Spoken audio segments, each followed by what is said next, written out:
Shalom, shalom frères et sœurs en Christ et bienvenue à la Rhapsodie de ce mardi 26 septembre 2023. Rhapsodie écrite par le pasteur Chris Oyakilome et la lecture vous est offerte par les vérités de l'évangile. Le thème d'aujourd'hui est travailler avec ferveur dans les prières. Alléluia. Et le verset est pris de Colossiens 4 verset 12 qui dit Épaphras qui est des vôtres vous salue, serviteur de Jésus-Christ. Il ne cesse de combattre avec ferveur pour vous dans ses prières, afin que parfait et pleinement persuadé, vous persistiez dans une entière soumission à la volonté de Dieu. Alléluia. Fin du verset. Alors, le pasteur Christ dit, l'apôtre Paul cite Épaphras comme quelqu'un qui combat toujours avec ferveur dans les prières. Ces deux mots « combattre » avec ferveur sont rendus de cette façon pour fournir une bonne compréhension de ce qu'il a réellement fait et comment. Les deux mots viennent du même mot grec agonizomai qui veut dire combat. Vous pouvez lire ce verset ainsi. Ephrata, qui est des vôtres, vous salue, serviteur de Jésus-Christ. Il ne cesse de combattre pour vous dans ses prières. Une question à poser serait: si Épaphras combattait pour eux dans la prière, contre qui combattait-il? Ce n'était certainement pas Dieu, car c'est Dieu qui l'a inspiré à prier en premier lieu. C'est Dieu qui entend et qui répond aux prières, donc certainement, Dieu n'est pas l'ennemi. Alors le but de la prière nous donne une idée de l'ennemi. Sa prière était pour les chrétiens de Colosse, afin qu'ils se tiennent parfaits et complets dans toute la volonté de Dieu.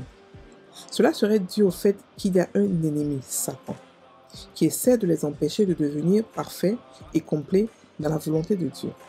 C'est ce qu'il essaie de faire en les empêchant et en essayant d'entraver leur croissance chrétienne. Paul décrit ces forces démoniaques dans Éphésiens 6, verset 12, lorsqu'il dit « Car nous n'avons pas à lutter contre la chair et le sang, mais contre les dominations, contre les autorités, contre les princes de ce monde de ténèbres, contre les esprits méchants dans les lieux célestes. » Ces forces du mal sont celles qui obscurcissent la pensée des hommes, les détournant du chemin de la vérité de Dieu. C'est la raison pour laquelle nous devons combattre pour eux dans la prière, comme l'a fait Épaphras. Je vous encourage à décrire les noms des personnes dont vous avez peut-être remarqué et ou entendu qu'elles ne marchent pas à la lumière de la parole de Dieu ou qui se sont éloignées de la foi, et combattez pour elles dans la prière. Priez avec ferveur pour eux chaque jour et vous verrez des résultats remarquables. Alléluia. Fin de la Rhapsodie. Alors, le pasteur ici nous explique un aspect de la prière fervente. Il nous dit ici que de travailler avec ferveur dans les prières. Il a pris le cas de Épaphras, que Paul décrit comme quelqu'un qui prie, qui prie sans cesse. Il a dit qu'il ne cesse de combattre avec ferveur pour vous dans ses prières. Alléluia. Et le pasteur explique ici qu'en fait, quand on dit combattre, ça veut dire agoniser, ça veut réellement dire combattre. C'est-à-dire que combattre, mais pas combattre avec le physique, mais combattre le physique, mais combattre dans le spirituel. Ce sont des combats spirituels qu'il faisait. Il les faisait pourquoi? Il les faisait pour pouvoir parfaire l'église de Colossiens.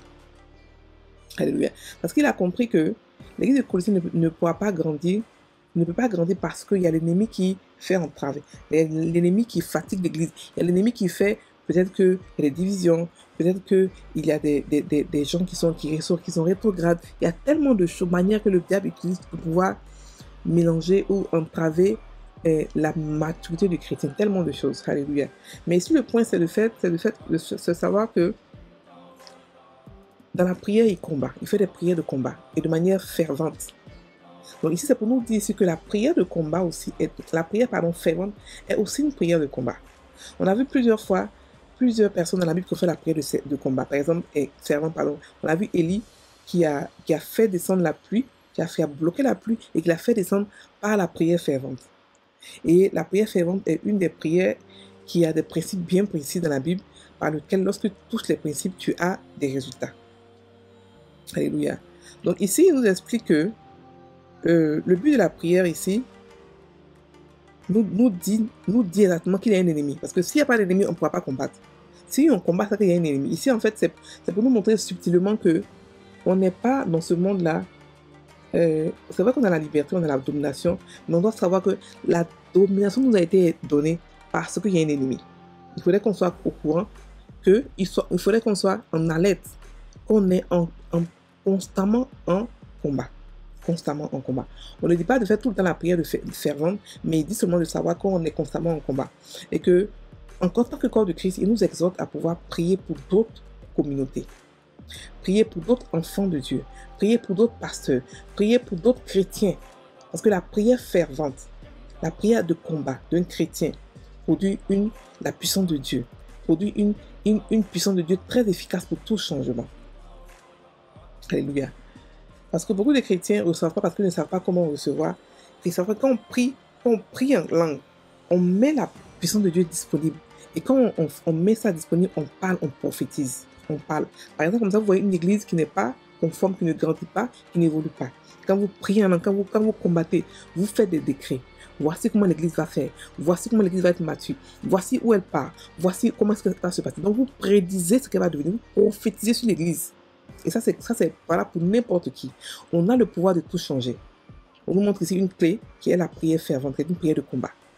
On a le pouvoir de tout changer, de tout chambrer. C'est-à-dire que de refaire de refaire non seulement la trajectoire de notre vie à nous, mais aussi de pouvoir influencer d'autres personnes. C'est-à-dire qu'on peut le pouvoir qu'on a. C'est-à-dire que le pouvoir qu'on a n'impacte pas seulement que nous. Non. Ça impacte aussi le voisin, ça impacte aussi le frère en Christ, ça impacte aussi la nation voisine, ça impacte tout ce qui est dans ce monde. Pourquoi? Parce que ce monde nous a été donné. Ce monde nous a été donné. Et c'est vraiment beau de voir que Épapha, qui n'est pas forcément... On ne dit pas qu'il a été celui-là qui a établi l'église de Colosse, mais c'est celui-là qui prie pour eux. C'est celui-là à qui Dieu a donné le fardeau pour prier pour eux. Pour prier pour eux. Il y a beaucoup de ministères aujourd'hui qui se forment. Mais il faudrait que les ministères puissent comprendre que chaque ministère a besoin d'une intercession, a besoin d'un groupe d'intercession. Parce que sans cela, vous ne pouvez pas avancer. Parce que ce sont des prières de combat et de combat. Parce que quand on partait dans les territoires, la Bible nous parle de bêtes. Il y a des bêtes qu'on doit affronter dans de nouveaux territoires. Parce que ce monde-là a été carrément offert à Satan. Donc il n'a pas joué. C'est-à-dire qu'il a mis des systèmes en place pour ne pas que les chrétiens puissent arriver à leur maturité. Donc, il nous faut des prières de combat. Vous me demandez mais pourquoi il faut prier? Pourquoi il faut prier? Parce que la prière est une autorisation que nous donnons à Dieu de pouvoir agir dans ce qui nous concerne. Parce que le monde nous appartient. Et sans notre autorisation, il n'a pas le droit d'agir. Vous comprenez? Donc, quand on prie, on donne la permission de pouvoir agir, de pouvoir réellement apporter, de pouvoir réellement être là pour nous aider à pouvoir agir. Parce qu'il est avec nous tous les jours. Donc quand on prie, il prend le dessus et il nous montre quoi faire. Il nous donne les clés pour pouvoir régler quelques des problèmes. Donc ici, le focus c'est de dire que on peut changer la trajectoire d'une église. Vous avez vu, Épapha a été remercié parce que tellement Paul a apprécié ce qu'il fait. Dans le livre de, je crois à la fin des Actes des Apôtres, mais je ne sais plus, le livre de, je ne sais plus trop, il a été remercié. Il a été loué.